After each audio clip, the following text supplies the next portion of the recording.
ကကျွန်တော်တို့ဒီကကျတော့ကိုယ်တိုင်းဆွေးနွေးပြောနေတယ်ဒါကြတော့လောကဓမ္မစီဖြစ်ပါတယ်ဒါကြတော့သိသိတရားဖြစ်ပြီးဒါကြတော့ yes ဒီကြောက်တာဖြစ်ပါတယ်ဒါကြတော့အာနန္ဒဘုရားဖြစ်ပြီးဒါကြတော့နန်းဘုရားဖြစ်ပါတယ်ဒါကြတော့ရွှေစတော်စီဖြစ်ပါသည်ဒါကြတော့ဒိဋ္ဌလာလေးဖြစ်ပါသည်အခုပြင်ပြမှာကြတော့လောကဓမ္မစီဖြစ်ပါသည်လောကဓမ္မစီဒီကိစ္စရာသုံးသိရှိပြီးကျောင်းတိုင်းလေးပြီးတော့ခေါင်းပုံစီဖြစ်ပြီးခေဦးလက်ရဖြစ်ပြီး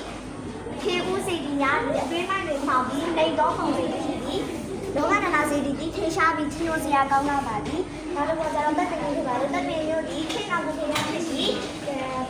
တက်ပင်မျိုးခရာဒီညတော့အမြင့်ဆုံးဖြစ်ပါသည်အဲဒီမှာကျတော့ညစီဒီကြောက်တာဖြစ်ပါသည်ညစီဒီကြောက်တာကိုတက်စသားနဲ့ဒီသားတော့ရာဇာခေါ်ရတာကရေးထုတ်ခဲ့ပါသည်ညစီဒီကြောက်တာကိုပြူမိုပါဒီမှာစားပေးဒီသားလေးရေးရေးထုတ်ခဲ့ပါသည်ဒီမှာစားပေးဒီစစ်တရားစုပကံခေအစောပိုက်ကာလ၌စတင်ထုတ်ခဲ့ဖြစ်ပါသည်ညစီဒီကြောက်စာသည်ပကံခေတို့ရေးထုတ်ခဲ့ဒီကြောက်စာများအနက်အထင်ရှားဆုံးကြောက်စာဖြစ်ပါသည်နောက်တစ်ခုကကျတော့အာနန္ဒဘုရားဖြစ်ပါသည်အာနန္ဒဘုရားဒီမှာစားပေးကိုအခြေခံထားပြီးပဲကြီးလိုမျိုးကတော့မနမောစာသည်ဒီကလက်ရများဖြစ်ပြီးအစီအတန်းပြီးလက်ရအလုံးကောင်းကိုဒီအာနန္ဒဘုရားဖြစ်တဲ့သူဘုရားနဲ့နန်းဘုရားသည်